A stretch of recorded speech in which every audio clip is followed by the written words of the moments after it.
Hey everybody, and welcome back to my channel. Today's video is going to be a little bit different, but it is for a cause that is incredibly close to my heart, and there's something special in it for you guys too. I want you guys to stick around to find out how you guys could win this prize package that I have put together. It contains over $100 worth of crochet items and crochet accessories.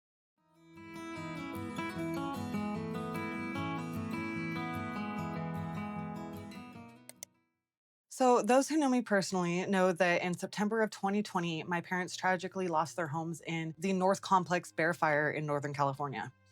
So, during that time, FEMA provided disaster relief, which allowed them to purchase a travel trailer as temporary housing. And they have been living in that trailer ever since. And this was right in the middle of the pandemic. So, as we all know, things were crazy. It's been a pretty devastating time for my family, and they've been working really hard to rebuild their lives ever since. So, things like the hot water heater and the dryer have gone out, and so now they are boiling water on the stove and hanging clothes out to dry.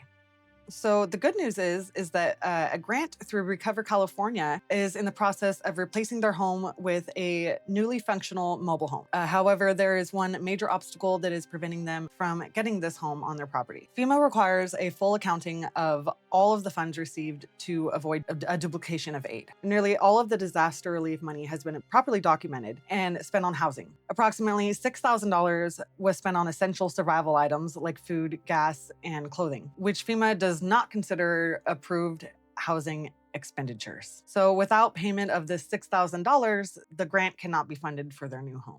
This is where we all come in. I also just wanted to include, if anyone wanted to hear the incredible story of my dad and stepmom's survival, how they actually got out of the fire, I will include it at the end because it is pretty amazing. I wanted to be able to do something to help them out. And so I'm hosting this $100 crochet giveaway event right here on my YouTube. This beautiful cupcake teddy bear could be yours, as well as some other really awesome prizes. I got some really sparkly yarn, cotton yarn, some keychains, some amigurumi sticks, stitch markers, a loaf cat, emotional support animal or monster, and just some really fun items for you guys. And just remember, Christmas is coming. These things make great stocking stuffers. So entering is very easy. Just head over to the GoFundMe, which will be at the top of the description link in this video. Go ahead and make a donation of any amount. Every $5 you donate is one entry. So if you donate 10, you'll get 2 entries, 20, you get 4, so on and so forth. After you've made the donation, go ahead and take a screenshot of the confirmation receipt, whatever you get,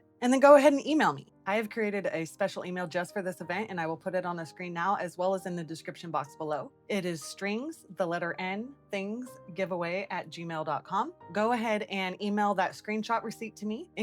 Be sure to include your name, your social media handle, and a good email address or phone number where I can contact you if you win. Do not forget to include your name, a phone number, or email address where I can contact you. This is very, very important, as well as the screenshot that proves that you did make a donation and you get the entry. The deadline for this will be August 19th, and I will be going live on August 20th. So make sure that you get all of your entries in by August 19th to be entered into this giveaway, and I will go live here on YouTube and do the giveaway where we announce the winner.